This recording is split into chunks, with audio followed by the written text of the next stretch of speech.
All right, hello everybody. I am recording December's meal prep class because it's December. I feel like that's kind of self explanatory. I kind of knew that it was going to be hard for people to make time out of their crazy busy schedule with traveling and family coming over and all the parties and things like that. So I am actually making this before Christmas, and so this will be you'll receive this after, but it's the perfect time I feel to create really healthy but fast recipes. A lot of this will not take much time at all. I will say that, with these classes, that a lot of times I prep certain things ahead of time just for the time. I believe that it can be within 2 hours if you do little things beforehand.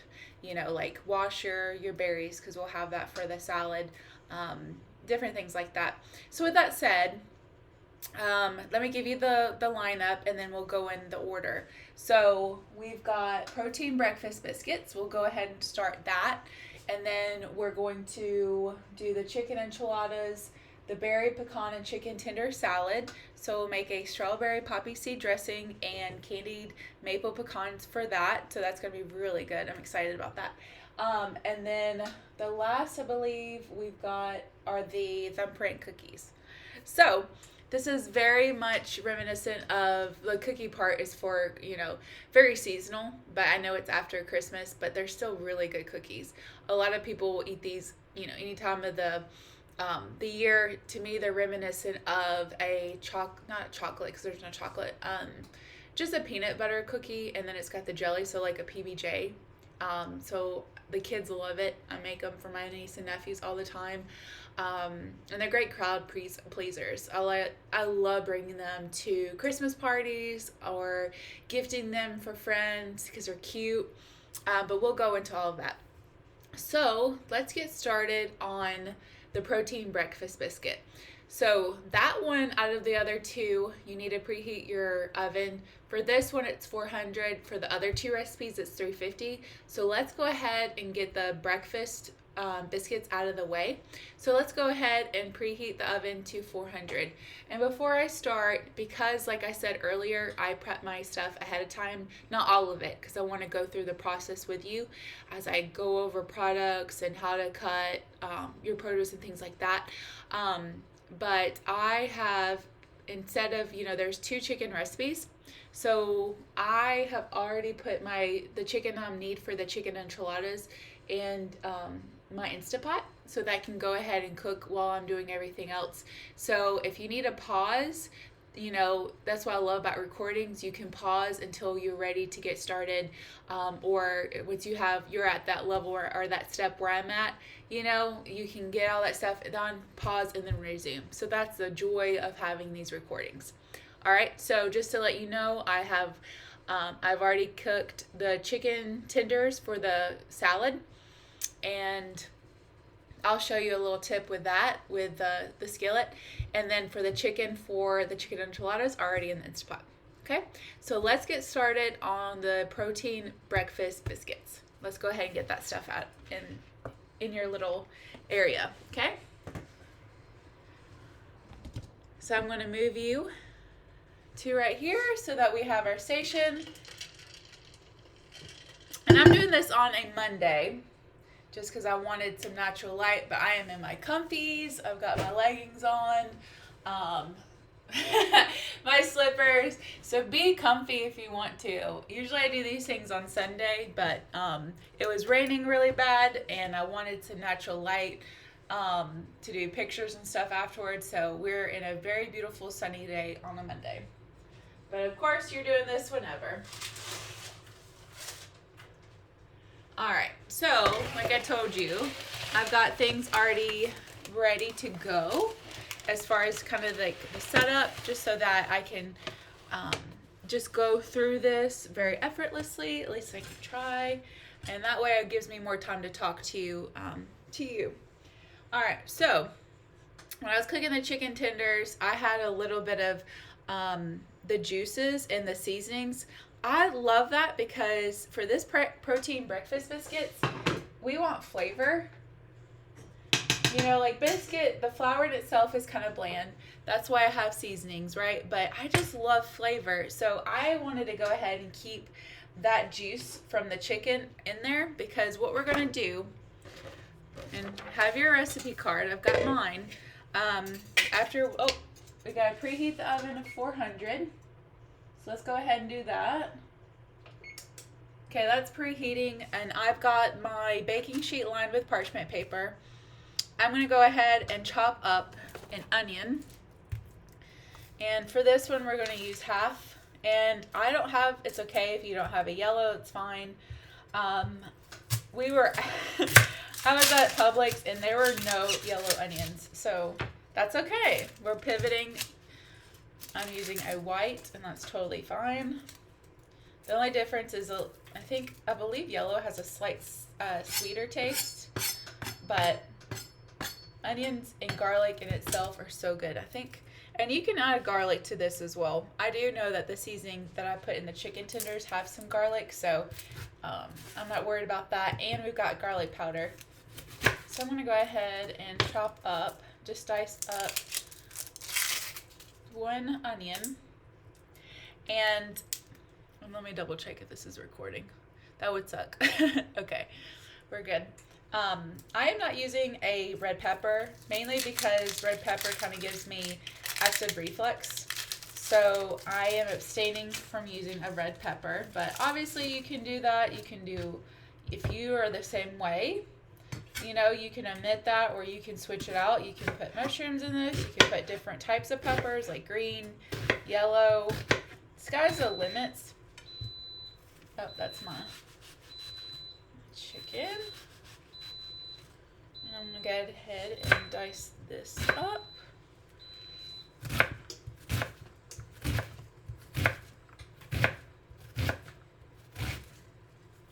Yeah, so that's the only produce I'm going to put in here, because I believe in the skillet I'm going to saute these onions until they're translucent. So I'm going to go ahead and drop those in. Oh, that sizzle sounds so good. Mix that around.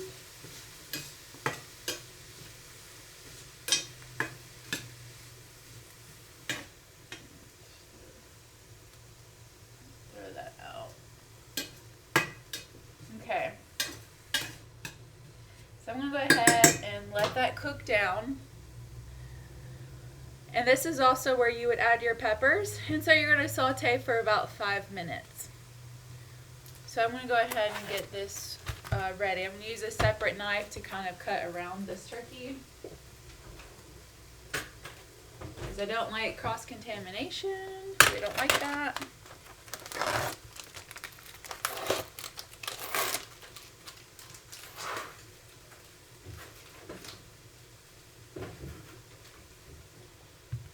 And then I'm going to go ahead, my Instant Pot went off, so I'm going to go ahead and get that out and see what it looks like. Or hit the steam valve.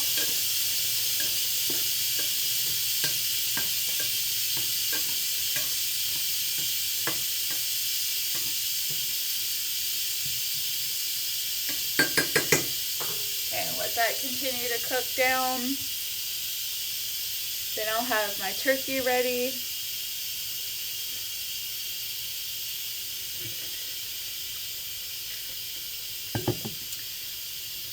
So that's steaming down.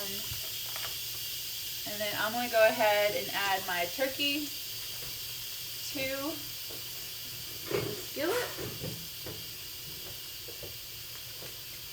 A fun little tool of grounding your meat, your ground meat, so like if you were going to use pork, turkey, or chicken in this recipe, go for it. You can do whatever protein source you want. I forgot what this tool is called, but it's amazing for grinding up your ground meat.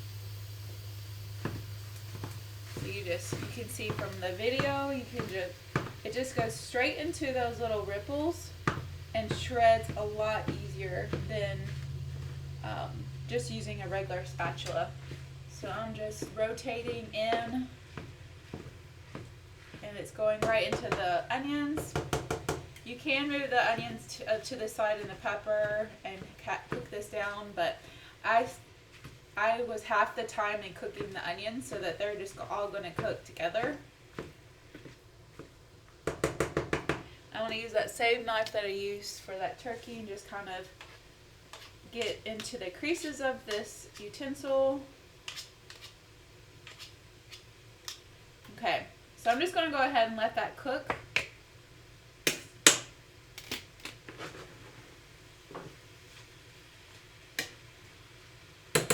And I'm going to cover it just to retain that moisture so I can cook evenly, and I'll move it out and grind, let it brown on both sides. But I want to go ahead and check the chicken and get it out just to make sure it's fully cooked. Okay,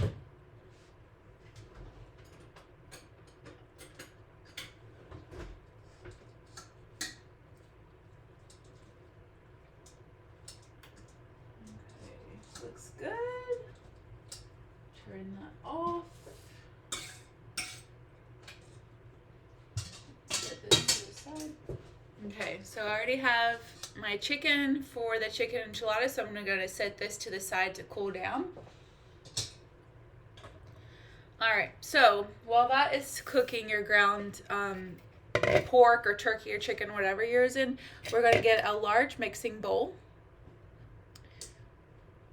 There it goes. We're going to get a large mixing bowl and whisk together eggs and yogurt. So I am dairy-free, so you will see that there are dairy-free alternatives, but I do have instructions for people who do handle dairy. But I love this lactose-free Fage. It's plain Greek yogurt. It's just lactose-free, so I can eat it, and it's high in protein, because that's the thing with people who are lactose intolerant. There's a lot of dairy-free options, but the protein content is very low, so that's why I love this brand.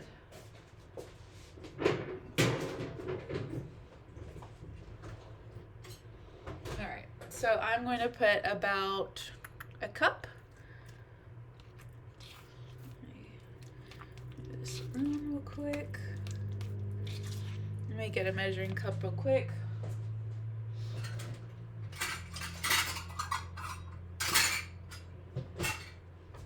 Okay, we're going to spoon in a cup of this good stuff. There we go. Oh yeah.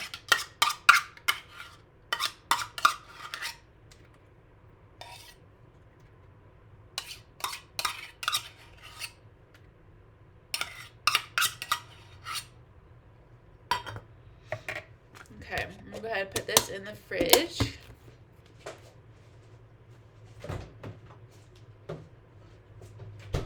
And while I'm over here, go ahead and leave that uncovered.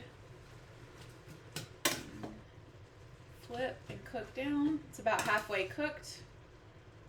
And it smells good. I'm gonna go ahead and season it with salt and pepper. You've got seasoning in your dry mix, but I'm all about seasoning because, you know, once you cook these biscuits, you can't really taste test. So I'm just going to do what I know is like a general amount of salt and pepper. And I remember that there were some seasonings in there, so I'm not going to go too heavy on the salt or the pepper, because the seasoning blend that I used to cook the chicken tenders was this. I use this a lot for my chicken salad, and a lot of people ask the specific seasoning I use for my chicken salad, and it's this brand specifically. It just, there's nothing like it. That and smoked paprika, it's a game changer. So that's what I used. So it was high in pepper. So I'm just going to head and let this cook down as I finish up getting our batter ready. So we've got some pasture-raised Vital Farm eggs. I love this brand. And they're the beautiful brown, and they have such a deep, vibrant orange. And we love that because that's where all the nutrients are, the flavor. It's just, oh, I just love some pasture-raised eggs. So we're going to whisk in 6 eggs with the yogurt. So let's go ahead and do that.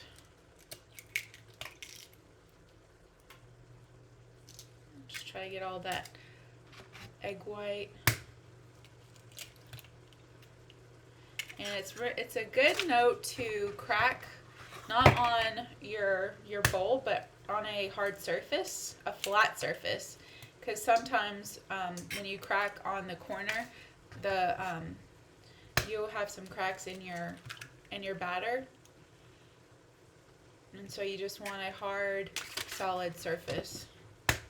And I never have issues if I just go this route.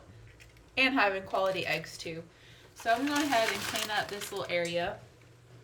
It's always best to clean as you go, especially when you have some dead time or when things are cooking like this, for instance. It's nice to clean up your station as much as possible.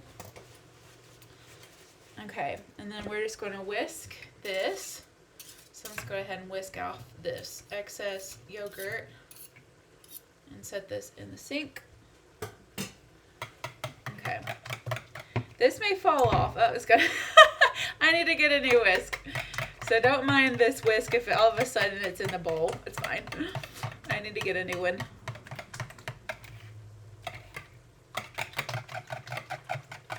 Oh, that looks like cottage cheese.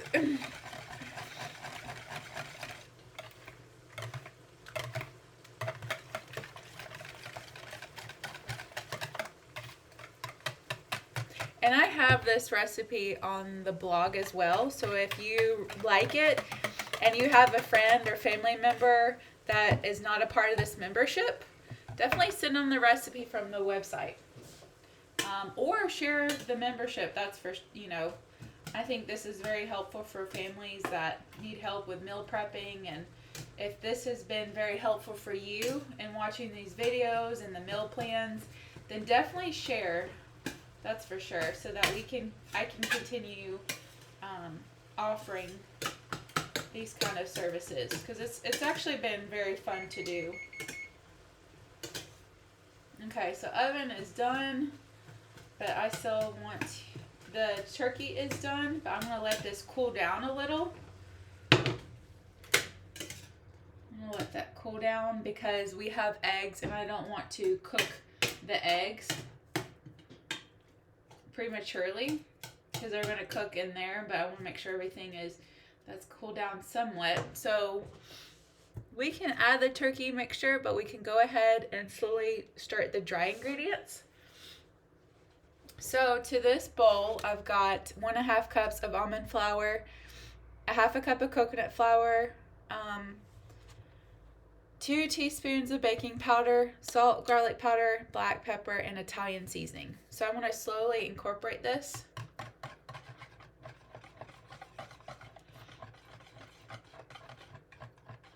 And I'll just do about half of it. And then just stir.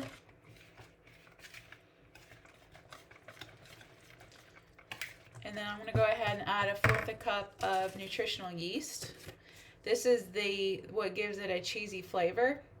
So again, I put notes in here. If you can tolerate dairy, you can sub the nutritional yeast for a cup of cheese, and then you can add some cheese on top of the biscuit, which is really good. But I love nutritional yeast. It's great in high B vitamins. It's a good source of protein. It's naturally gluten-free, and it's that cheesy, savory seasoning without the dairy. So a lot of people who are vegans or just can't do dairy, that is my favorite go-to food product. And I'm just throwing all my egg cartons in there because I have a lot of friends that have eggs. All right, so I'm going to go ahead and add the turkey mixture because now that we've added some ingredients into the batter, we're just going to slowly add this turkey mixture. I'm just going to kind of cleave off the excess liquid.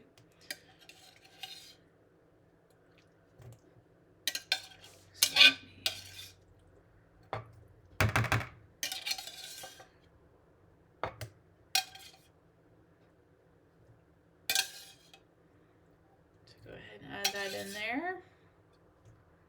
And if you have a slight pink in the turkey, that's totally fine because they're going to cook in the oven in the final bake. Okay.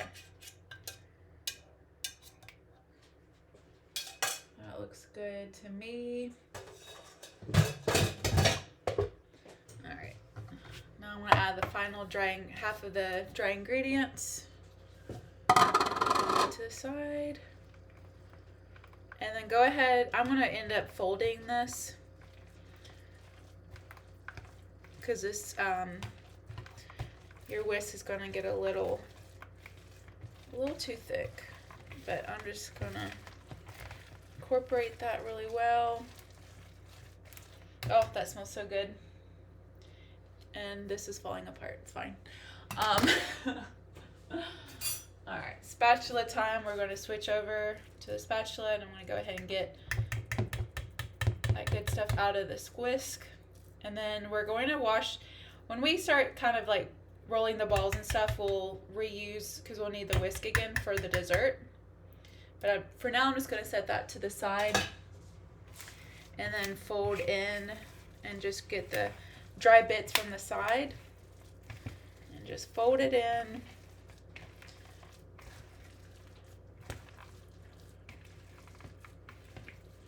And depending on how much liquid you had in your turkey mixture, you may have to add more flour.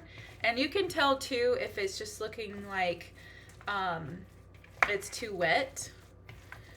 And so if that's the case, I usually use maybe a tablespoon increments of whatever flour source. I think in this one I would use almond flour because coconut flour can tend to be a little dry. I just love the almond coconut, especially if you're grain-free and can't really tolerate. So I'm just going to add a little bit of almond flour.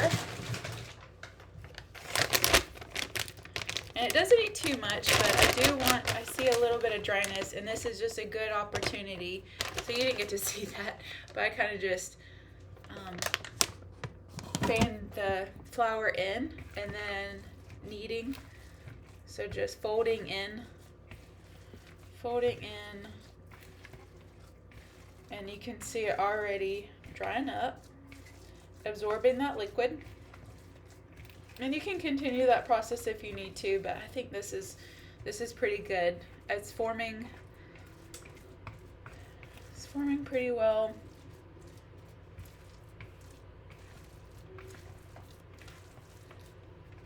Well, let me add one more.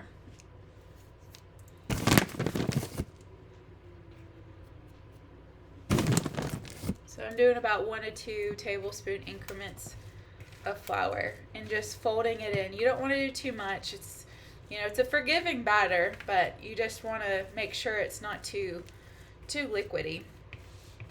And that's really contingent again on your turkey mixture. If you pour it in the turkey mixture with excess water, like the liquid, that kind of thing. All right, so this is looking good.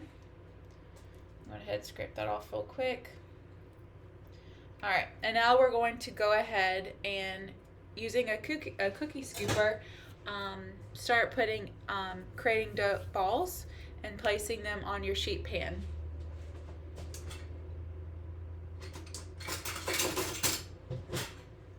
Lined with parchment paper.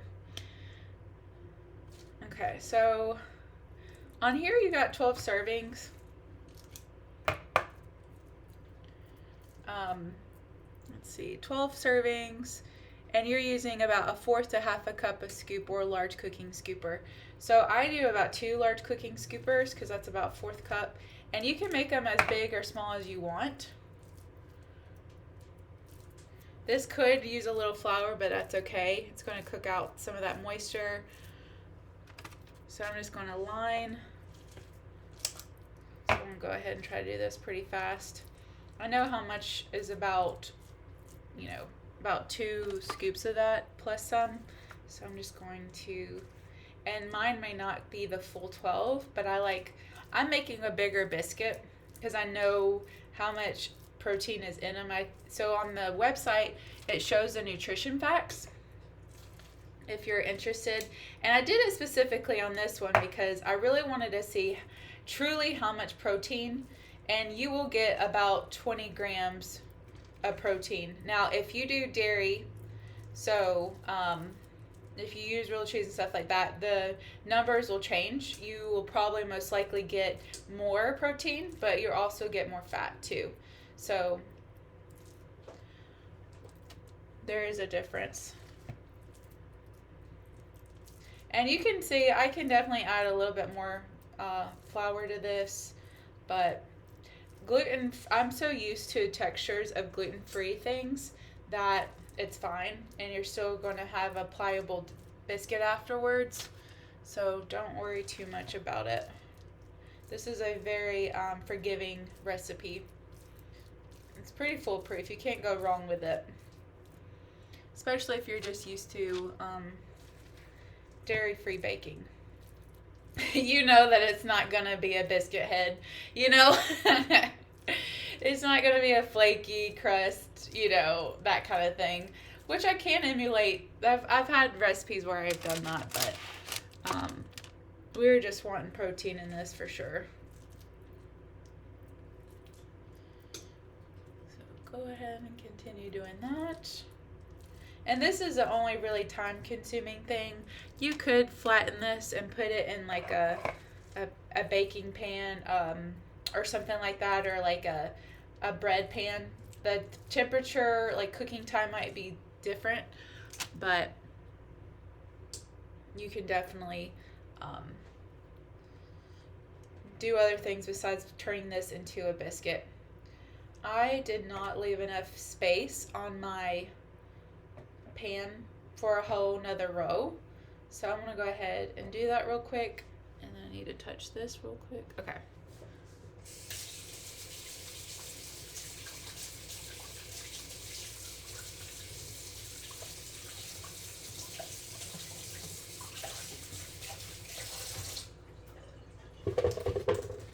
Alright, so just make it easier, I think you can see I need to go ahead and just move this to the side so I can have a whole nother space for these biscuits. There we go.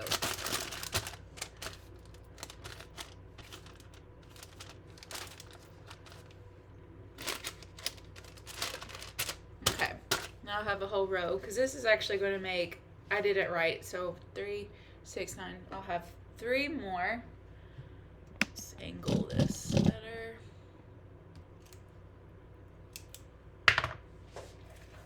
And I'm just getting my hands in there. Just doing it. This is fun to do with kids, I would imagine. You know, because I think kids love just getting dirty and getting their hands into things. So definitely, you know, this is a great opportunity to get your kids involved if you have them, or your niece and nephews.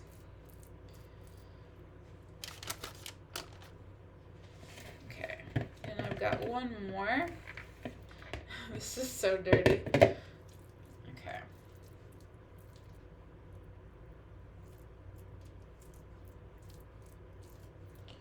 Okay. We got 12 biscuits. So I went ahead and clean up my hands, and then we're going to put them in the oven at 400 degrees for 12 to 16 minutes.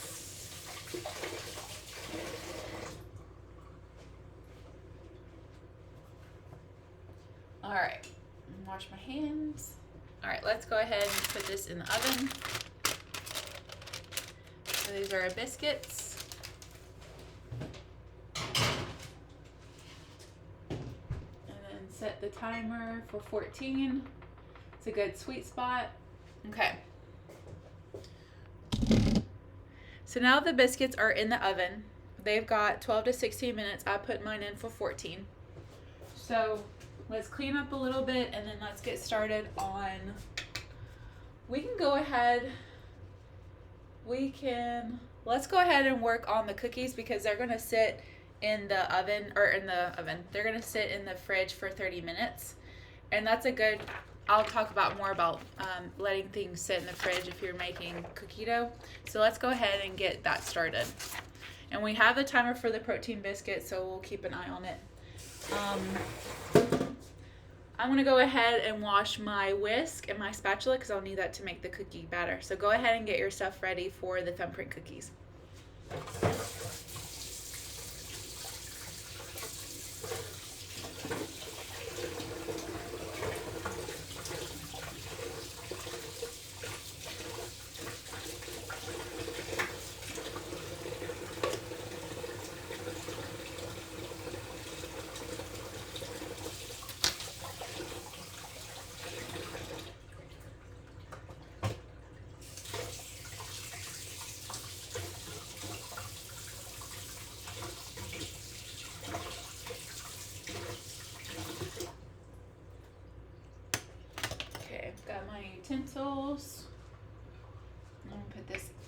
out of the way because I had raw meat.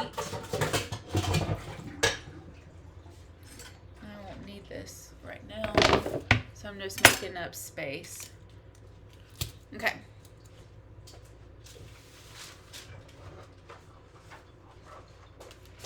So here's our ingredients to make the raspberry thumbprint cookies. So this one is, since we're going to let the dough rest in the fridge or chill for 30 minutes, we're going to go ahead and start with how to make the dough. The cookie dough. So in a medium bowl, we're going to mix a coconut sugar. So I've got some organic coconut sugar. This is about a half a cup, and it was perfect because that's all I had left in there, and I pre-measured it to make sure. So that works. That was perfect. I love when that happens. So we're going to pre-mix, or we're going to go ahead and mix coconut sugar with almond butter, coconut oil, egg, and vanilla extract. So I've got coconut oil. Now, because it was sitting, I need to reheat it for 30 minutes in the microwave so it can melt. So while that's melting, I'm going to go ahead and add the butter, almond butter. And I didn't have almond butter. I just had organic peanut butter. I got this at Costco. I love it. Kirkland's is awesome. It's literally dry roasted, organic peanuts and sea salt. That's all it is. So we're doing 1/4 cup of that. I'm just going to use my spatula. A good trick with measuring, especially if you're putting peanut butter, something very viscous, is having an oil source prior to it, like you had oil in there before, so that's easier to take out of the measuring cup. So like honey is a hard one to do. So if I had that coconut oil in here prior, the honey would just soup out, and that's pretty much like peanut butter as well. So we'll set that in there.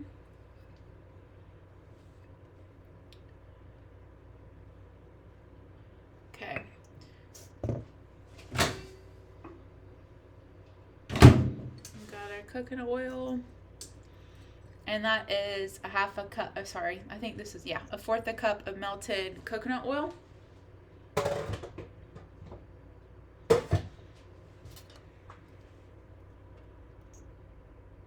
just gonna whisk this off the spatula.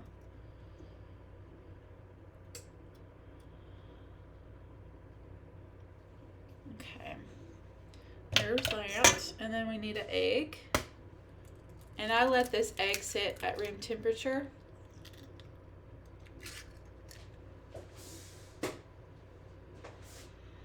Okay, and then vanilla extract. You're going to need a teaspoon of that. We don't really measure here on vanilla extract, just because I know what a teaspoon looks like. All right, so let's go ahead and mix the coconut sugar, butter, almond butter, or peanut butter, coconut oil, egg, and vanilla extract until combined.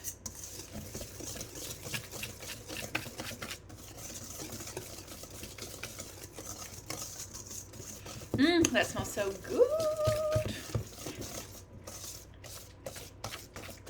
And because this is before Christmas for me, I'm going to go ahead. This is going to be a great opportunity to gift these cookies to my personal training clients that I get to see. So that's going to be a fun little treat for them. Or if anybody in the membership program, you probably at this point have had them already. So I hope you like them.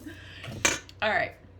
So now we're going to add both flours and baking soda until combined. So to this we have a 1/2 cup of gluten-free whole grain oat flour, and then a cup of almond flour, and then a 1/4 teaspoon of baking soda. So that's going to go in here. We're just going to have half the mixture, whisk, and then do it again. This is such an easy dough recipe.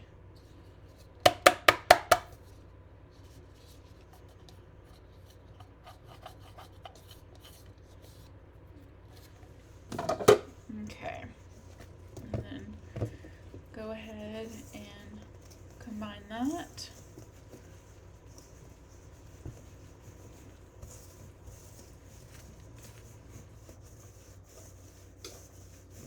I'm just going to the sides to get that dry, and then switch over to the spatula. Same process we did with the biscuit recipe.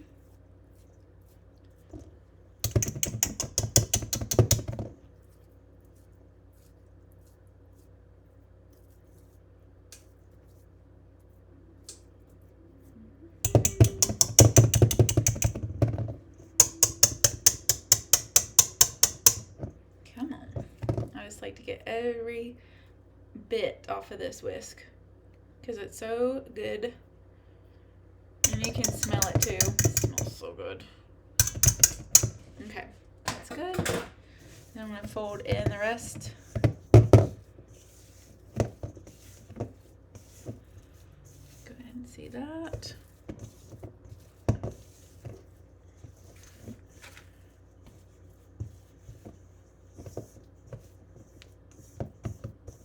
Okay, just double checking to see if I put everything in there. Okay, perfect. All right, so this is you can even tell it's a very pliable dough. You can see with the oil, and it's just the perfect amount.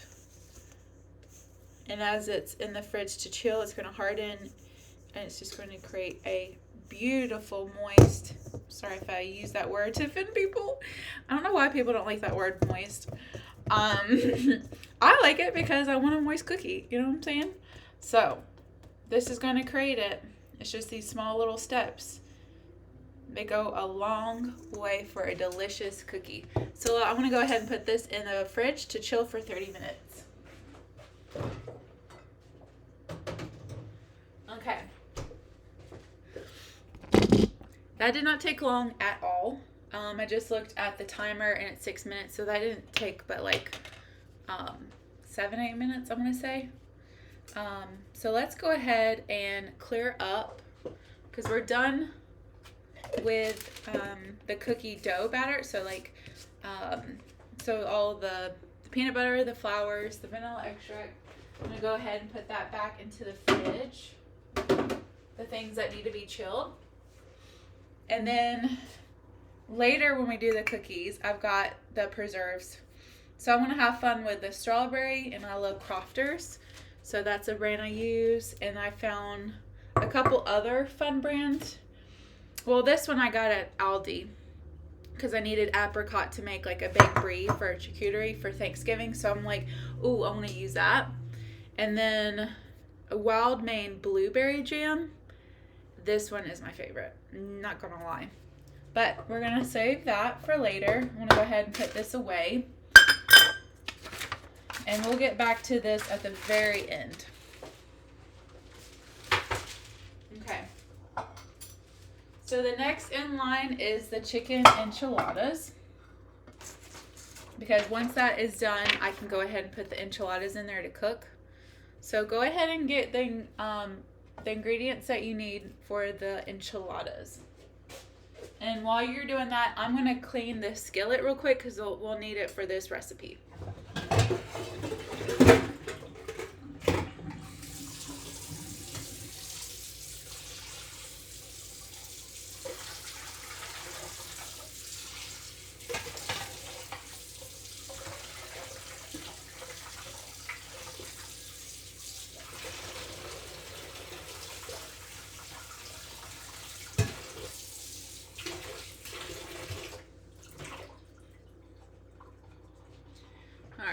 Just cleaned off the skillet, our stainless steel that we're using. Okay, get that set up. Alright, so chicken enchiladas. Once that is done, we're going to bring the temperature down to 350. So, hopefully I will not forget that part. I won't. It's fine. So we're going to heat a skillet over medium heat. And let me get my cooking or my chopping station ready. We're going to start sauteing onions and garlic. So I want to go ahead and use this other half. You can use a full one if you want to, but I'm actually going to make another chicken enchilada later. That's going to be dairy filled for a client. So I'm just going to wait for that, and then because this one's going to be mine. So you can put a whole onion if you want. I'm just wanting to reuse that and then do a full onion for the next chicken enchiladas because those are going to be a little bit bigger for some potential clients. But since this one is for me, I'm using half an onion. So just reusing that onion that we had, the other half from the biscuits. And then I'm going to go ahead and put this on heat. So remember with stainless steel, I think we talked about this in the last meal prep class, you want to go ahead and warm up your skillet if it's not Teflon, just because it needs to be warm, and then you add your oil. You don't add your oil while it's cold, because that's where things stick. And a lot of people don't like it's a talent to have stainless steel for sure. I had to learn, and I still can't figure out how to cook egg whites. They seem to always stick to the pan. So if you have any suggestions, please let me know. But I had to switch from Teflon to this style cook skillet because I had high levels of metal in my blood. So don't like that. And there are other ways that you can peel off the skin of garlic. I've seen people put them in a mason jar when you and shake it really vigorously, and the shell, like the skin, falls off pretty easily. So there's other ways of doing this than this tedious way that I'm doing. Okay, getting that ready. Alright, so now we're going to mince garlic and then dice the other onion.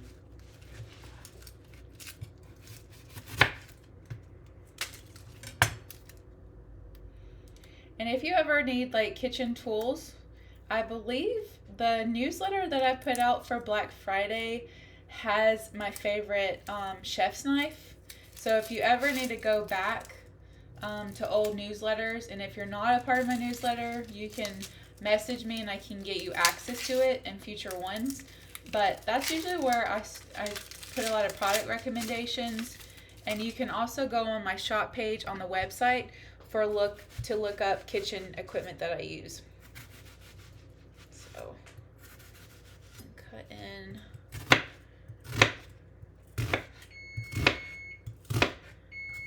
Okay. Onion, it sounds like the biscuits are done. They smell amazing. I'm gonna just chop this up real quick. Okay. Let me check on the biscuits. Hopefully yours are done at this time too. Oh yeah. They look so good. Look at these biscuits. They're nice and brown on the top. Oh yeah, look at that bottom. That smells so good. Okay, I'm gonna let those rest. Those little puppies, oh my gosh. And then we're gonna add some oil to the skillet. And I'm just using organic extra virgin olive oil. You can also use coconut oil or avocado. I use avocado oil for that. I love the avocado oil spray brand, so these are brands that I use. And then if I want to feel froggy, I also use ghee, which is clarified butter. And that's better for people who are gluten intolerant and can't handle butter. I can do grass-fed butter, but some people, they can't. They're just more sensitive than that. So those are really good oil sources. All right, so now that we've got oil in the pan, it's time to saute. So I'm just using my garlic mincer and putting the garlic in here.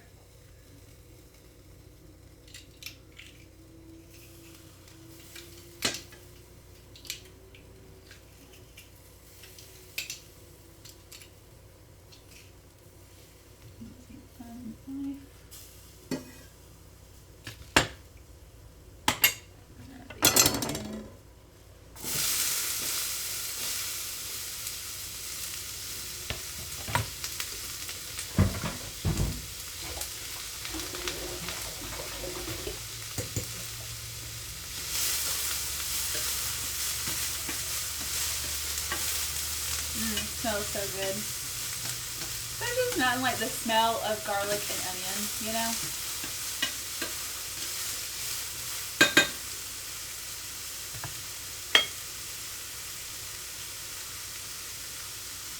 Okay.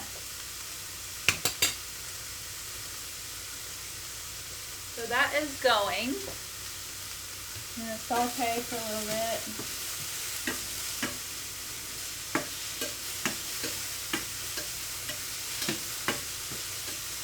Oh, I need to bring down the oven temperature to 350. So go ahead and do that. I almost forgot, so I don't know if you can hear that part, but so opposite. Preheat your oven down to 350.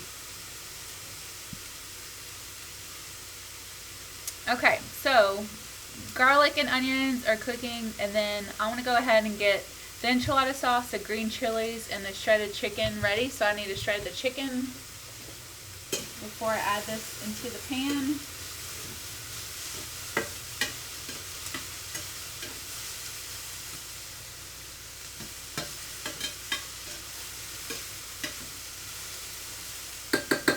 I'm going to add a little,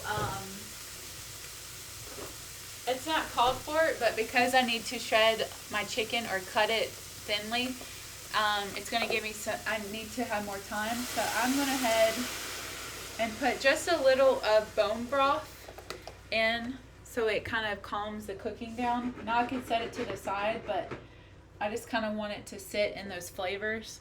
And then I'm going to add the rest of the ingredients. So we've got green chilies, and we're doing 3/4 of enchilada sauce. I love Siete Foods, that brand, but I could not find it at a Publix, so I'm just using this organic enchilada sauce. And a can of green chilies, and they always come in this small, what is it? What ounce is this? 4 ounce? So go ahead and add that into the skillet. And then we're doing enchilada sauce.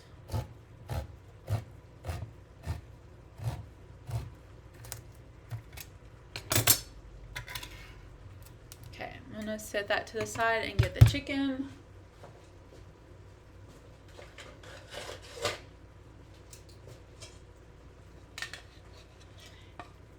And I seasoned my chicken, I'll show you. I use Siete Foods because they have really good Mexican seasoning. I think this one I did a green one. It was like a carne asada. So whatever flavor you like this, these are enchiladas, so you want to, you know, pair something that's similar to the enchilada. I could have also used the liquid from the Instapot, so I'll just add just a little of that in there. And you can save this. I love saving because it has all that extra seasoning and stuff, and you can use that as stock for another recipe. Okay.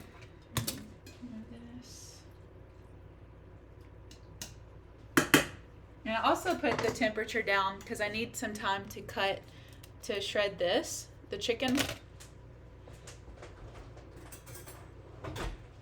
So you have to, there's multiple methods on shredding chicken. I use the fork method, especially if it's coming from the Instapot. The chicken, it just is so succulent, it just falls off. So it doesn't take long at all. But you could also use a KitchenAid mixer and shred your chicken that way. I've done that. I just, you know, if we're meal prepping, there's a KitchenAid mixer can take up a lot of space. So I'm just doing this real quick. And if you don't want to shred it, you can also just, you know, chop it up too. You don't have to shred. I just like the shredding because the liquid can get in between the chicken really well and absorbs it. And then if it's shredded, it's bite size. You're not really going to get big chunks of meat in your bite. And I don't know if you could hear it when it was cooking, but I lowered the temperature because I was doing this. and I added some broth to it so it can slow down the cooking process, but still cooking in those seasonings and marrying those flavors and getting to those brown bits at the bottom of the pan. Because once you add that broth and you use your spatula to kind of scrape, it takes off those brown bits from the pan and goes right into, those are called flavor bombs, I like to call them. Just such a good flavor bomb. So almost done with the chicken. And this was about this is going to be about 2 cups. I want to say 2 big heaping cups, but it was 2 fillets. So about a quarter, 375, maybe like a third, 3/4 of a pound, I want to say. I just had some extra frozen chicken in the freezer. So that's just what I used. But you could also use rotisserie chicken if you're short on time. This is also a good recipe if you had a lot of chicken and you didn't know what to do with it. Chicken enchiladas are so easy. They seem complex because of the steps and, but once you get the hang of it, it's super easy to make. And we're not doing the authentic where we're slow cooking and all that stuff. Like, I wish we could, but we definitely, when we're done with the holidays, we don't want to be slaving away in the kitchen. So this is just a faster way of getting a nourishing home-cooked meal without all that time spent in the kitchen. The flavors are still going to be there. Okay, so we got the chicken in there. And I'm going to go ahead and add 3/4 of this enchilada sauce.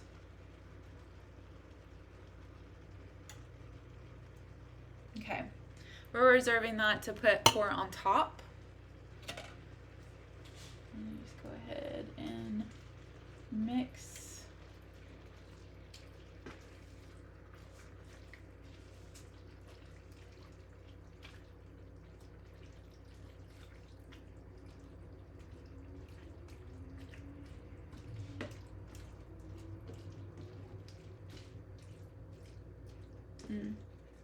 Okay, so we need to add a little salt and pepper too, because I don't think that seasoning had too much on it. And so let me go ahead and add salt and pepper. I love flavoring as I go, so it's just a good habit to follow.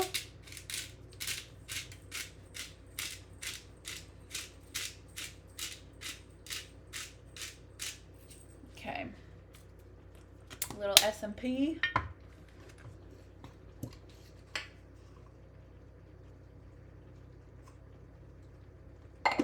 And then I'm going to go ahead and transfer this to a bowl because we're going to need it, because we'll need the skillet to warm up the tortillas. So let me go ahead and get a bowl real quick.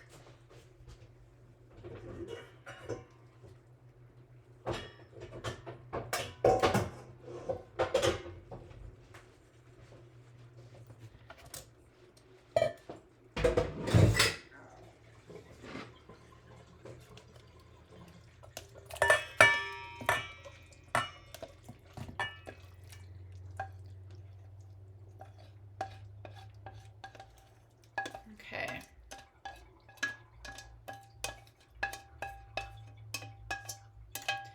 There we go. All right, now we have our chicken enchilada mixture. I'm just going to set that to the side, and I need to clean the skillet because we're going to use it to warm up the tortillas. So go ahead and get your station set up for that.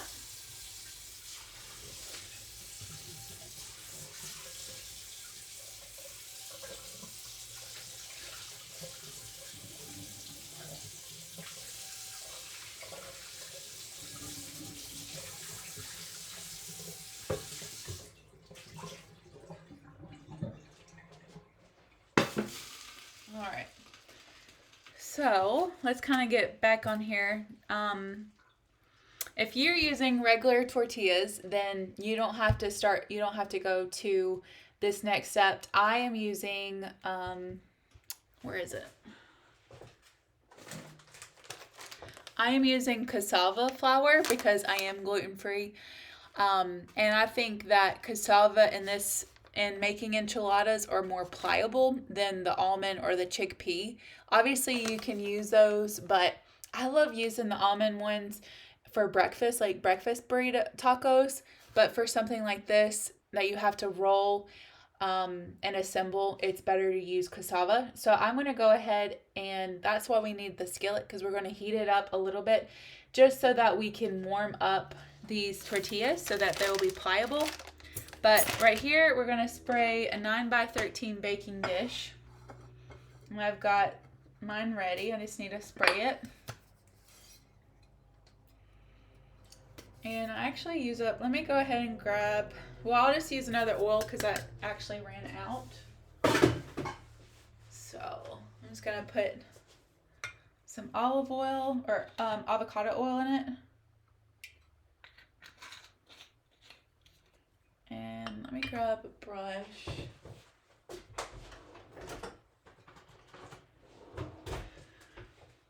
I got a little brush to just brush around because I don't have the spray. So always improvising. It's totally fine.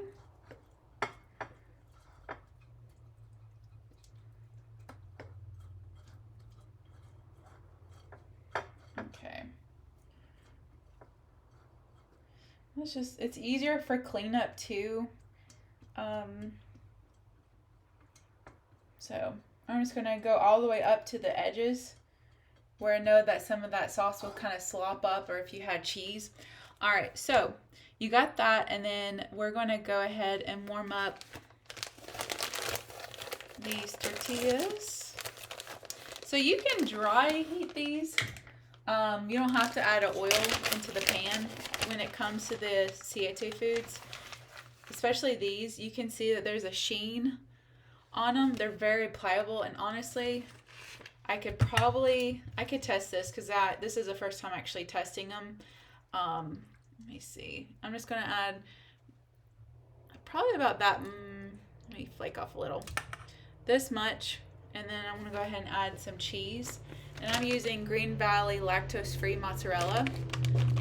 I like this because it's not like we're adding, it's just taking out, because it's still cheese, but it's taking out the lactose. And that's what I like versus the other cheeses where it's made of potato starch and all these different starches that can actually be more harmful than good. And then I'm going to roll up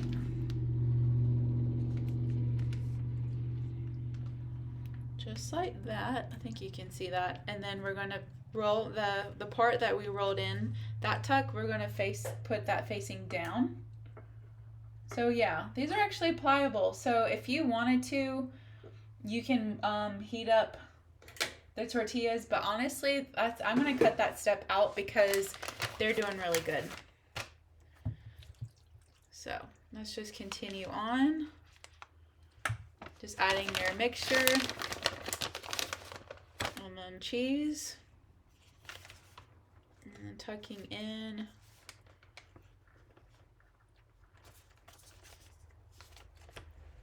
And rolling. And pressing. And if you do have some mixture left over, you can make a second batch, or that could be a batch cook like protein source where you can go with a bowl or something, because you'll have extra greens for this meal prep because of the salad. So you can make salad with some shredded chicken, or make like a taco, like a burrito bowl. You could cook up a side of rice if you wanted to, and you could have rice and have this with the cheese and some fresh veggies and some salsa. You can do that as another option if you have leftover. There's so many things that you can do, but having an extra protein source, like extra pits of this, is not a bad problem to have, because it just seems like it's harder and harder for everyone to get protein into their diet.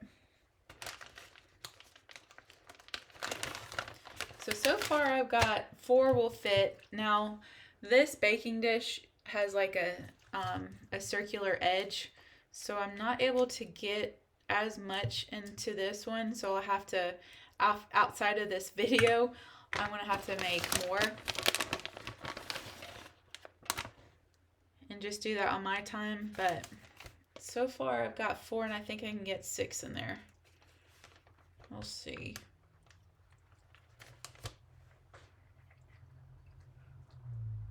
Yeah, I'm gonna do one more. 1, 2, 3, 2, 4, 5. So I'll get 6 in this dish. And then I'll have 2 left over.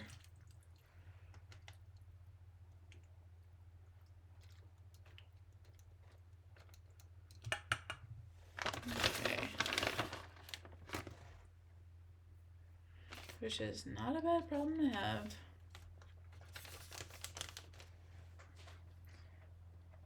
Okay. Alright, so now that we've got that, you rolled out the tortilla and you place it in the baking sheet. Continue that process, and then we're going to spoon over the remaining enchilada sauce over the tortilla and then cheese. So I'm not going to put all of this sauce on here because, again, I've got 2 more I need to do. And I'm going to also make more. So I'm just going to use that generous amount and then just smooth over everything. Just making sure that the tortillas are covered. Like that. And then sprinkle some cheese.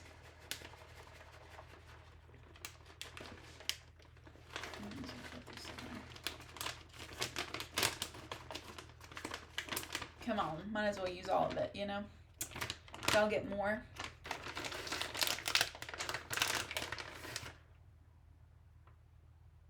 Like some cheese chunks to the side of this. Yeah, this is where it can get fun. You could also use nutritional yeast too in the mixture. I've done that before. I just saw this product at the grocery store and I got so excited because I do miss cheese. I'm not gonna lie. Okay, so I didn't have much cheese, but you can definitely, let me get this up here. You can definitely add more than that. I just used whatever's left over in the fridge.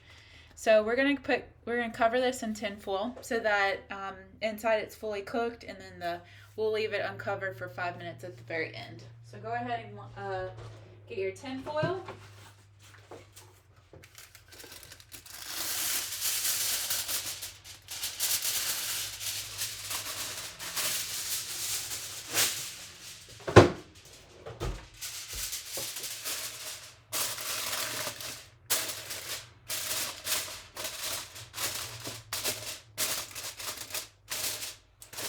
Okay, so we're gonna put this in the oven for 25 minutes. Oh, we're making good time. We're already an hour in. Okay, so let me go ahead and put timer for that for 25. Okay, right, is that what I'm doing here?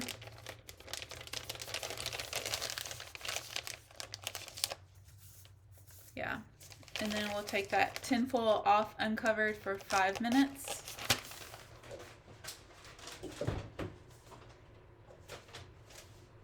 All right, so now that that is going on, I need some.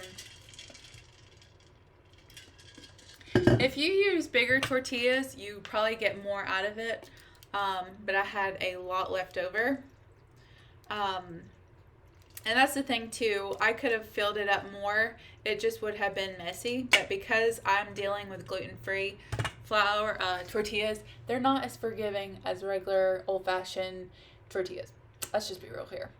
But like I told you, those are a lot of things that you can do to repurpose this chicken enchilada mixture. You can get more tortillas, make a bulk, you can freeze them. Freezing is a very good option if you want to. I would do that a lot. I think when we would have like baby trains, like those meal trains, enchiladas were an easy go-to because they could just take it out of the freezer and pop it in the oven. So if you want to do something like that with this recipe, it's very forgiving to do that. Okay, so we're going to put the chicken enchiladas to the side because it's cooking. And we can go ahead, let's go ahead and get some of the pieces done for the salad, and then we'll go ahead and roll out the thumbprint cookies to get that ready for the oven, because that will be the last thing, and that way we can go ahead and turn it off. Okay, so what we're going to do is the candied maple pecans, because after we cook them, then they need to sit out to chill.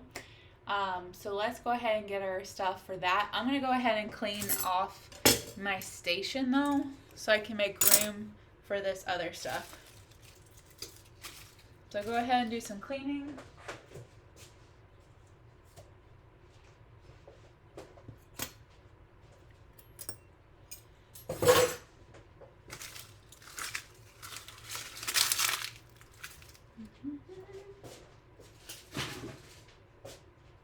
Those biscuits smell so good. You don't want to see what it looks like?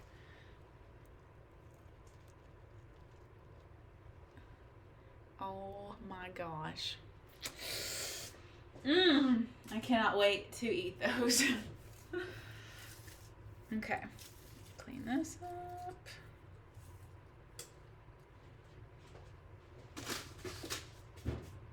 Alright. And I want a clean space because I want to put parchment paper down. So go ahead and do that for these candied maple pecans. Because when you cool them down, you want to spread the mixture out onto parchment paper.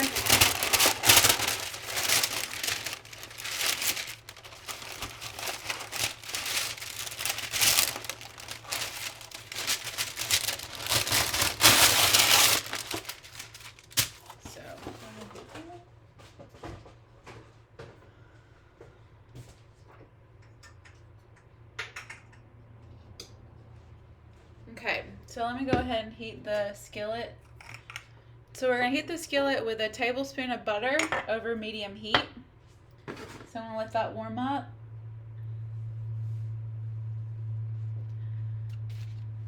And then we're going to do, we've got a cup of raw pecans or pecans.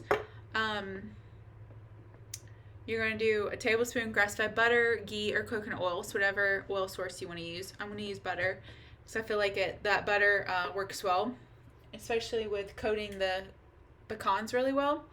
And a third cup of pure maple syrup, half a teaspoon of cinnamon, smoked paprika, and salt. And I love smoked paprika because it's smoky. So it just gives it a good full-bodied flavor. Don't worry about it. It's not going to make it savory. It just really, smoked paprika really complements sweet. So it's like, if you think about Mexican hot chocolate, this isn't spicy, obviously, but it just gives it a depth of flavor, a deeper, sweet flavor that just adds some complexity to it. So just trust me on it. All right, I'm going to add butter. Some butter.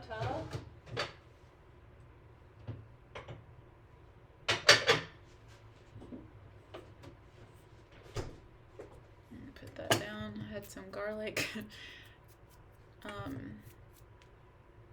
skin on that. Okay. That smells so good.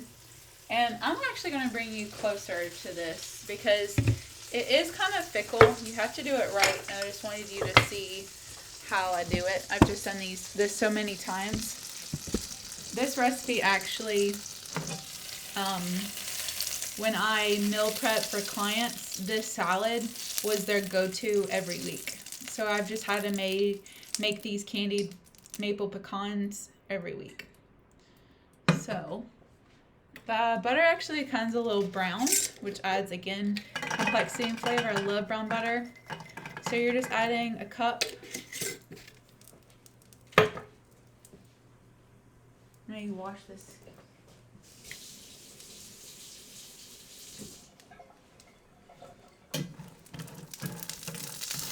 And I add a little water. That's why it's making that noise. I just wanted to clean this off real quick. Just gonna roasting in that butter, and then we're going to add the syrup. You can also do honey or brown sugar. I just use maple syrup because that's why they're called maple.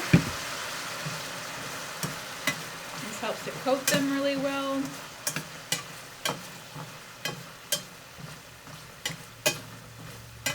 And you want to move around because it will burn and the sugar will stick.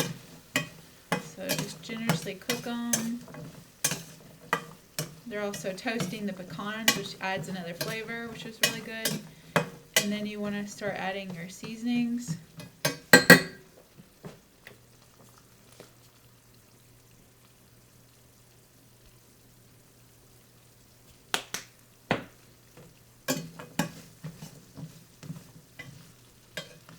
Ooh, I love that smoked paprika flavor. When it hits it, oh my gosh. It's so good when it hits it. And I just eyeball because I know, but you definitely measure if you need to. Just a pinch of salt.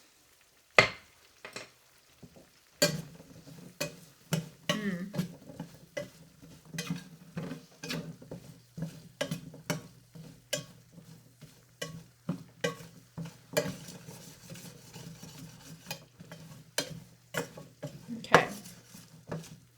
Now, once the pecans are fully coated in the sugar, the honey maple syrup mixture with the seasonings, you can go ahead and turn off the heat. See how everything's fully coated? And you can still scrape the pan off. Just what I'll do, because once it gets cold, it's going to stick. So let me move you real quick.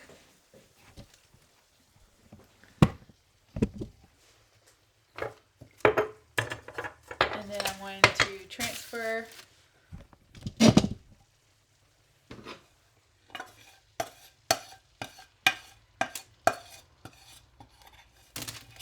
to the parchment paper.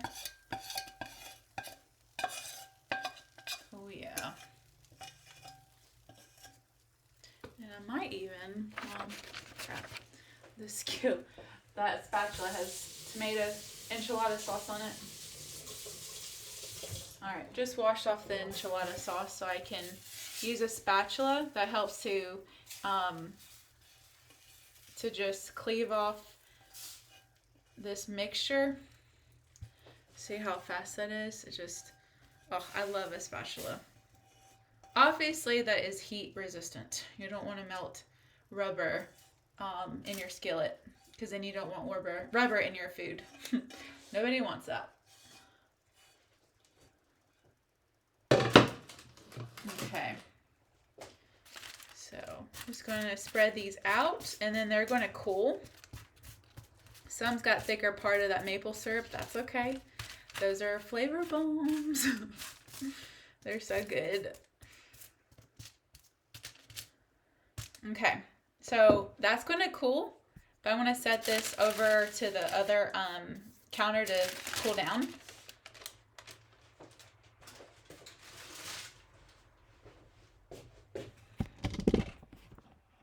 Okay, so that's the candied maple pecan. So after you spread it, you're going to set it aside until ready to use. How simple was that? Super easy. Okay, we've got the protein breakfast biscuits already done, and they're cooling off. To store them, you're going to put them in an airtight container. You can even put them in a Ziploc bag. You can even freeze them. I freeze them because I don't necessarily want a breakfast biscuit every day. Like sometimes you can interchange them out for snacks or something, because it is high in protein and it's a great snack if you want something like that and it's quick and on the go.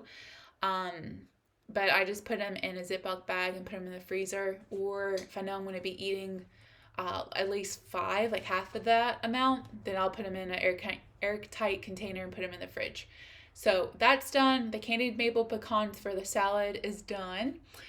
Chicken enchiladas are cooking right now. They've got about 15 minutes. So because the thumbprints may take a little time, let's go ahead and get that ready. Okay, so I'm going to get my parchment paper and the raspberry and like the jam preserves to put in the thumbprint cookies. So go ahead and get that ready. And actually, let me clear up this mainly for your sanity. That way it's a clear surface you can see. Go ahead and get these out. Do a swig of water.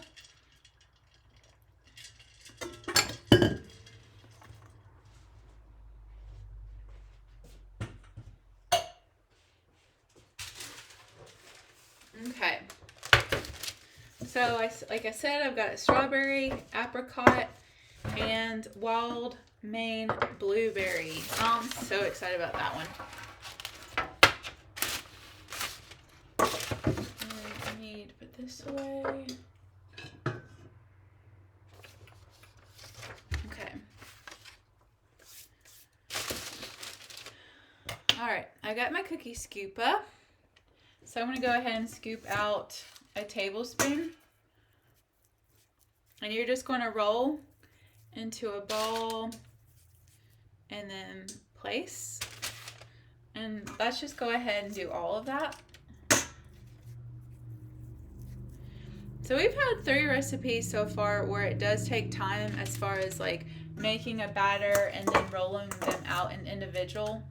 You know, like we had the enchiladas where we had to make the mixture and then put them in a tortillas to roll into your baking dish. We had the biscuits where we had to make a dough and, you know, roll into biscuits. Luckily, we don't have that with the salad, but you can see, like, the steps are very simple. It may seem intimidating because of that, but if you do good planning, and we're already, an hour and 15 minutes in, we're making great progress. Like, we've already made dinner. If that enchiladas was your dinner for tonight or whenever you start this, or if it was something that you wanted to save or store in the freezer,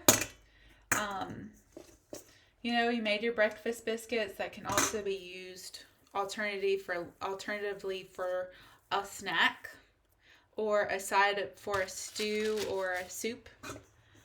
You know, and then these thumbprint cookies are great to have. You know, they're low in sugar, as you see. We only did, a half a cup of sugar, of coconut sugar. So that's naturally low. And you can sub that out and do others if you wanted to, like other sugar alternatives. But these are not bad at all as far as spiking your blood sugar, because we have the coconut oil, the egg, like we have fat and protein source in here. That's going to help to stabilize that blood sugar. And the jams that we're using, you're only using about a tablespoon of it. So it doesn't add too much sugar to the cookie. And we're using clean organic. Okay, so this makes exactly 12 cookies if you're using a tablespoon or like a cookie scooper that is a tablespoon. There was one cookie though that I made small because I was wondering, I was like, I have just enough to add to a small cookie. And I see it, this one. That's the guy.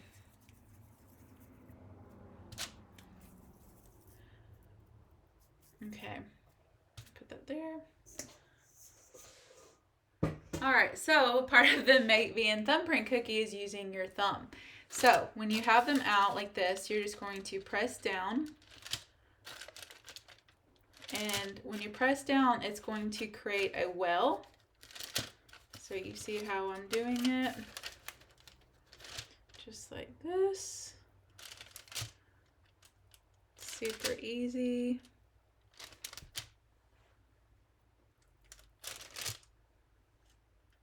And that also presses them down.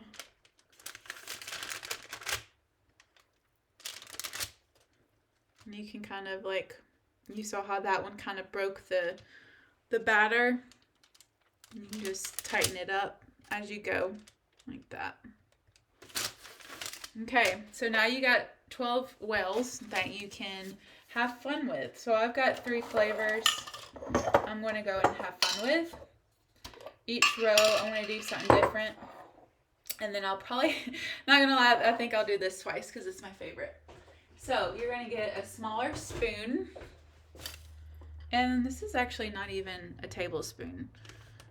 But you're just going to fill the well with your favorite jam or preserve. These colors are so pretty too.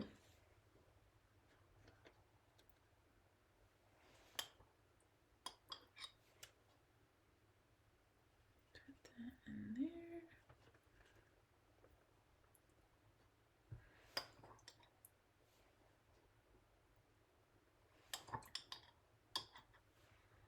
I feel like baking in this way is so therapeutic. Okay, I'm gonna wipe that down real quick. And then we're gonna go on to strawberry.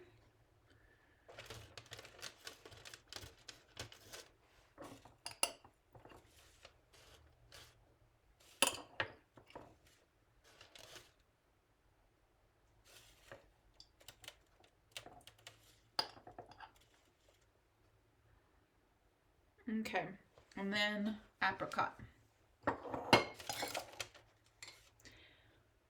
And I love having jams on hand, especially during the holiday season, because you can make charcuterie boards. So there was a post last week, like after this is the recording, it's going to be I think the second week in December, about food boards and how you can make boards and how you can use jams in breakfast charcuterie boards or the classic style.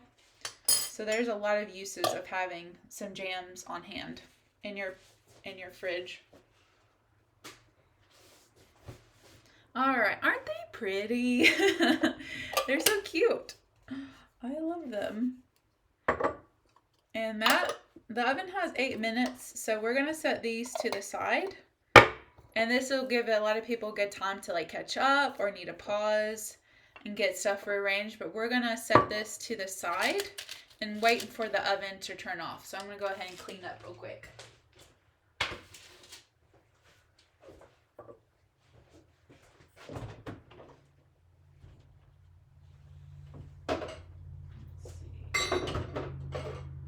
Forgot how I put this in here.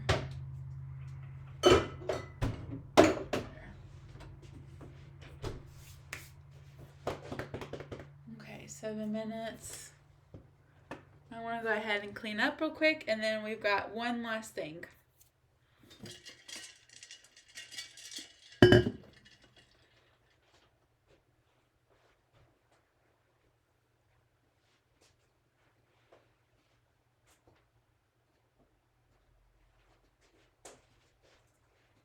Okay. So we're going to make strawberry poppy seed dressing. And so I'm going to use it. I'm going to do a blender with this. So I'm going to go ahead and get stuff ready for the strawberry poppy seed dressing.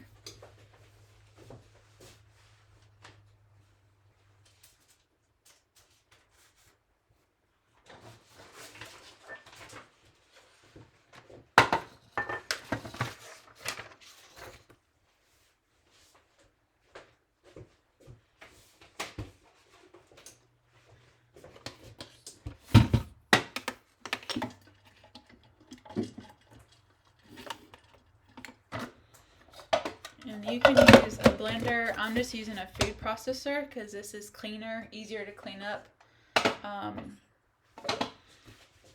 than what I had before. Or not before, like I have a blender, but it's a Vitamix and that takes up so much space. So we're just going to use, I'm just going to use a blender. But you can also, or a processor, I cannot talk. But you can use a blender or an immersion blender.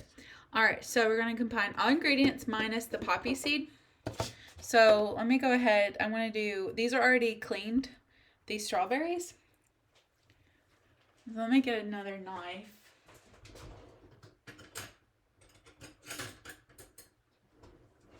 Because you're also using strawberries for the salad. So So that's why I just went ahead and cleaned all the straws and bloobs. But we're putting 4 in here. Let's see. 2, 3,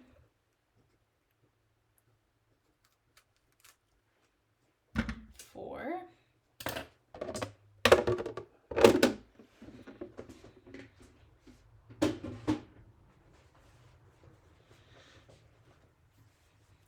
How long do those cook? So the cookies actually cook 12 to 15 minutes. Well, I'm gonna wait until that's done because then I have to put the tinfoil off uncovered for 5.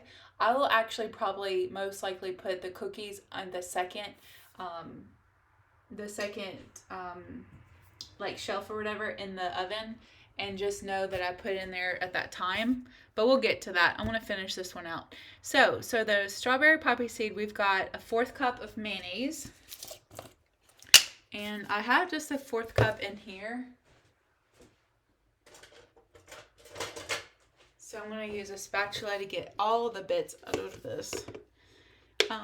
A cool tip with, if you have like that amount of mayonnaise and it's like a more of a bigger jar, or like, so if it's fine like that, you have like a narrow opening, you can make dressing out or a sauce in here. You can just add like your oil and your acid and then your seasonings and whatever else, and just shake it up really well. I've done that, or if I had a smaller jar of mayonnaise, I have made chicken or tuna salad and just put tuna in the seasonings and then shook it up really well and ate out of the jar. You could do that. There's so many ways of doing this. When I had a dog, if it was a peanut butter jar, I would just let my dog clear it out. And it was like fun for them to do it. But yeah, there's many uses. Same thing with like honey. I would make a dressing with leftover honey, and you just shook it vigorously. So that's another fun option as well. Okay, so now we've got the oil or the mayonnaise. I'm going to go ahead and put a 1/4 cup of oil.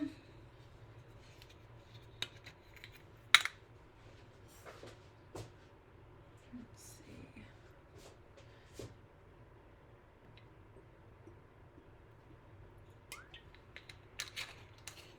And then you can add 3 tablespoons of milk or water. If you want this really creamy, I would advise putting milk. So I'm just using the almond milk, and I love this brand because it's clean ingredients. There's only 3 ingredients. There's no binders or fillers in there. So that's why I love this brand. And then you're going to do a tablespoon of apple cider vinegar. So shake that up really well, and then add a tablespoon. And then salt and pepper.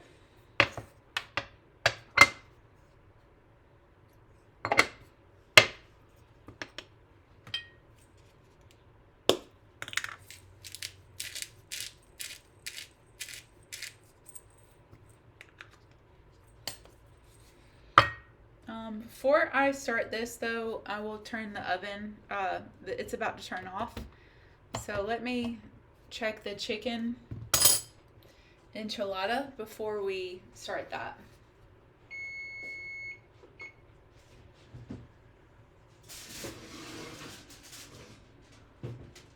Okay. Ooh, it looks so good. Yummy. So those are the enchiladas. So I'm going to go ahead and put this in there for 5 minutes, and then go ahead and put the thumbprint cookies in. I'm going to set that to the bottom and then add the cookies.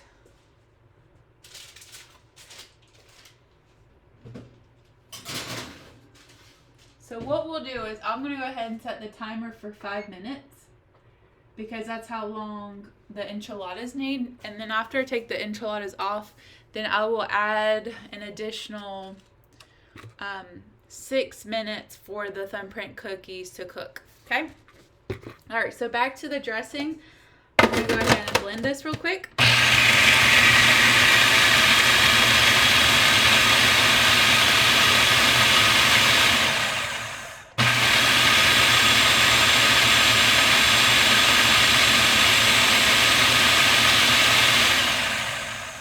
Oh, that color is so pretty. Oh my gosh. She is gorgeous.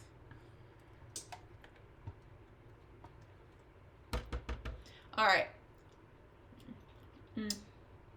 So this is a good time to taste. I just got a little mayonnaise, so that was kind of weird. If your strawberries are not sweet enough, you may need to add more, or you need to add a little bit of honey. I'm going to actually add a little bit of honey and put that in the notes for this recipe. So I'm just going to add a small bit of honey. I'm just going to use this apricot thing. Just to use a little bit amount. I don't need a lot, but I definitely, those strawberries are tart. So I want that to be a little sweeter. But this is just a good stopping point to taste before we move on, right?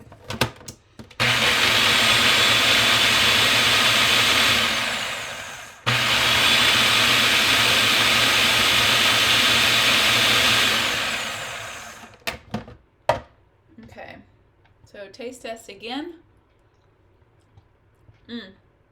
That's perfect.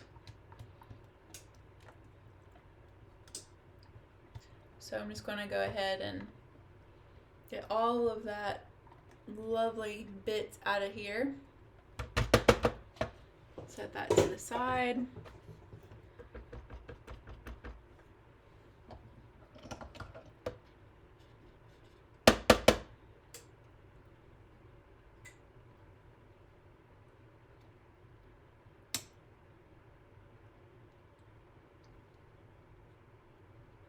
Okay.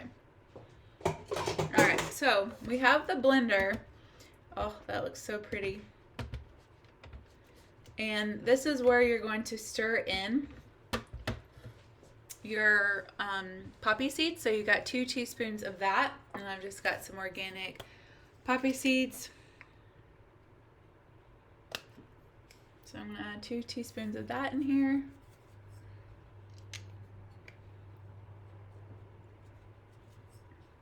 That color is really pretty.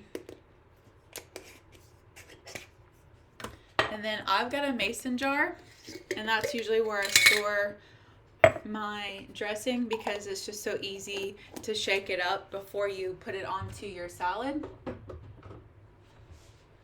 So let me go ahead and do that. I'm just going to mix the poppy seeds in. And we didn't blend it with the poppy seeds because we didn't want to break down the seeds. We want them in their whole form. So that's why we put them in after. Okay, so you can see from here. Oh, look at that color. It honestly looks like a smoothie. It's so good.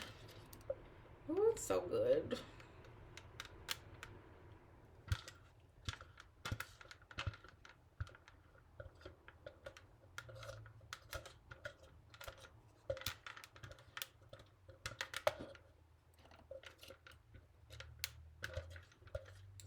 Getting all that last good bits of it out of here, and using a spatula is so helpful for this because it just scrapes every bit of it out of your vessel. Okay, clean that, and I made a mess. Go ahead and put that in there. Okay, let me clean up my mess because it's a hot one. I'm gonna clean off the lip so that when you close the jar, it's not gonna get trapped in there. But that's a good bit of dressing. So that will last you about 4 to 6 servings, depending on how much you use. So I'm going to clean up the floor or I'll step in it.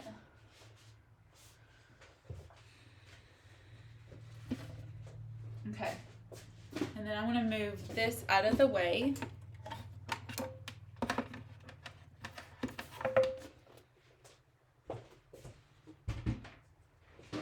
And then I'm going to go ahead and get the chicken enchiladas out.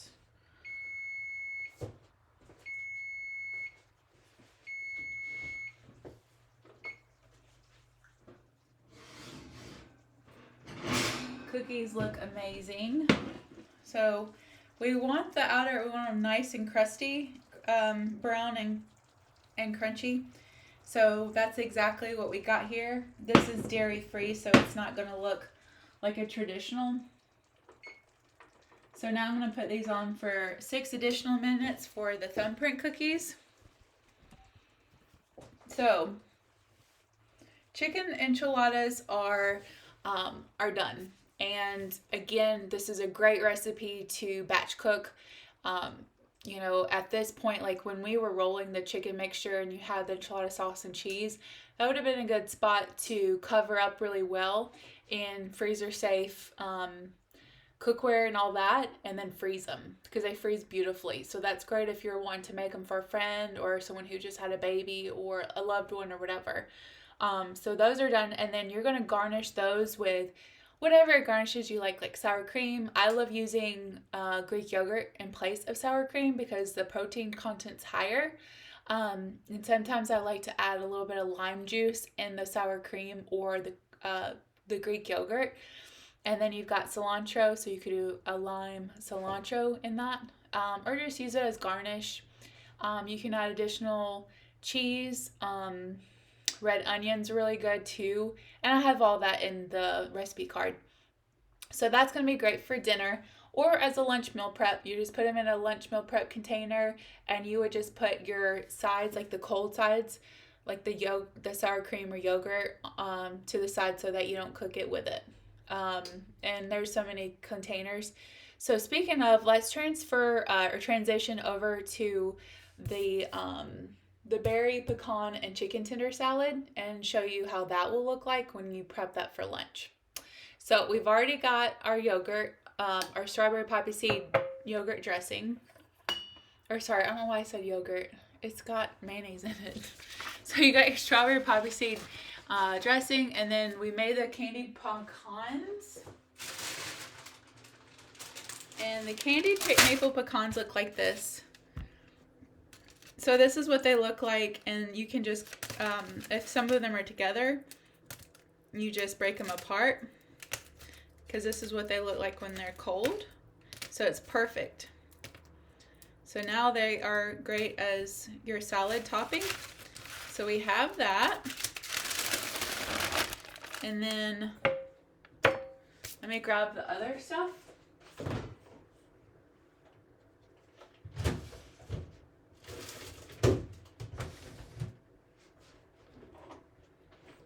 So you got your greens, you got your feta, and then you got your berries,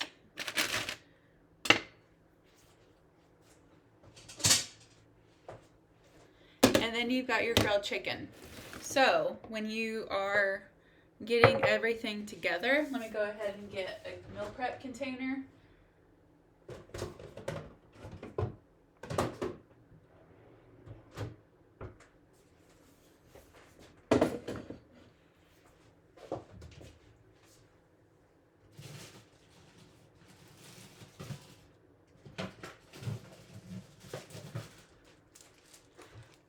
Okay, so for your berry pecan and chicken tender salad, you will have a meal prep container. You don't have to be fancy and get something like this, but just to give you an example, I will put in this category, sorry, everything's reversed, in the bigger pot, the greens, your chicken tenders, your berries, so underneath here, and feta or whatever cheese.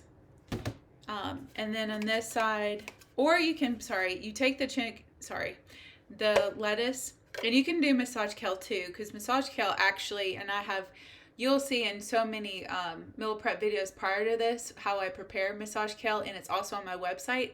But you can put your massage kale in here, and then your fruits and your feta, and then in this pocket you can put your chicken tenders and your dressing. And these will go onto the salad as well. These are fine. But if you need to reheat the chicken, that's where you want them in here so that you can take them out and reheat and then put on your salad. Now, a fun way of doing your dressing, if you don't have those dressing containers, is I like these. You can find them at Walmart. It's these mini cups with lids. So I use them because they're cheap and inexpensive. And you put in how much dressing you want and then put it into your lunch meal prep so that you can take it out. And it's an exact serving, so you can go ahead and fill up 4 to 6 of these so that they're ready in the fridge if you didn't want to prep your lunch stuff ahead of time. So that is a fun way of doing your lunch with this chicken salad. So I'll go ahead and put this to the side.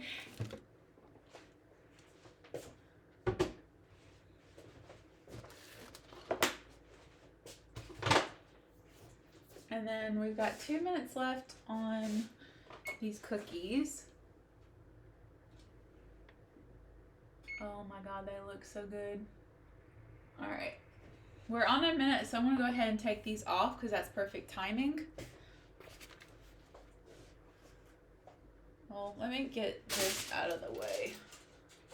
I have so much stuff.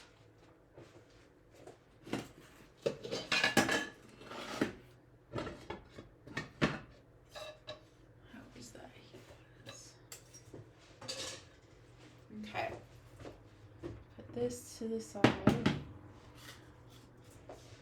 I don't have a big enough kitchen. Okay. Ooh, this one kind of drooled a little. Let me turn this off. Okay. Look at these cookies. Oh my gosh. They look so good. Yeah, this one you can see had a little oopsie. But other than that, this looks amazing. And presentation-wise, if you wanted a top with more preserves, you can totally do that. But like maybe the apricots you can, but the rest look pretty full. So it's up to you. I do that presentation-wise sometimes, but they look good as is. So I'm just going to let those cool. And for your thumbprint cookies, they're great. They're great as gifts. I know this will be posted after Christmas, but in the future, they're great to give people just because they're so easy and cute looking, and they don't take long, but they look like you put more work in it than you did. So those cookies are ready, and then you can put them in the fridge in an airtight container, and they're good for a good week or two. I like to put them in the freezer because they last a lot longer. I try not to eat as many sweets, or I don't really want sweets, so I may have like a hankering for a cookie once in a while, and that's why I like to put them in the freezer because they taste so good and they don't necessarily freeze up. It's like a great perfect consistency and does not take long to defrost or to get down to a room temperature. So we have, we've already made the breakfast, protein breakfast biscuits for breakfast. You can eat 2 of those, or, depending on what your calorie intake for breakfast is. Most of my clients have had 2 biscuits and adrenal cocktail, or a breakfast biscuit and some eggs. It's always good to pair with another protein source. They've done it as snacks. So it's very versatile. Lunch, we've got the berry pecan and chicken tender salad, and we talked about how to prep that for lunch. And I'll do a post about that so you can see the visual after all this is done, so I can do the presentation, and I'll put that in here as well. And then for dinner, we've got the chicken enchiladas, and then of course, like, you're going to garnish it with whatever you want. So we didn't chop up the cilantro or the lime. I have all that ready, so I'll do that in the presentation video. But that's usually what you can pair the chicken enchiladas with. And so that's a really easy dinner option. And then we've got those raspberry thumbprint cookies. They're great as a snack or for dessert. So I hope you enjoy all these meals. And if you're still cooking, you're doing amazing. I bet it smells amazing in your house like it does mine. Um, but definitely, if you love the recipes, let me know. Share, tell people about the membership so that the more people we can get into meal prepping and developing these healthy habits, the more like we can all do these things together and it doesn't feel like we're competing or, some people sometimes, like I know when I worked in corporate, and I know I'm rambling, but when I worked in corporate, I would bring my meal preps, and sometimes they would be like, oh, look at you with your meal prep. But it was just they were projecting because they were eating out and because they didn't have time to make something. So if you just show them how easy it is to make this type of food and it's healthy and it tastes good, then why not expose this to other people? Because it's so simple and easy to do. So I hope everybody enjoys these meals for December or in the future whenever you want to do this, depending on when you look at the menu lineup and think, oh, this is a good week to do all these. I hope you enjoy them. So just let me know in the feedback afterwards if you enjoy them and if you had any tips and tricks I did not provide so we can put that out for the community. Okay, I hope everybody has an amazing day and happy meal prepping.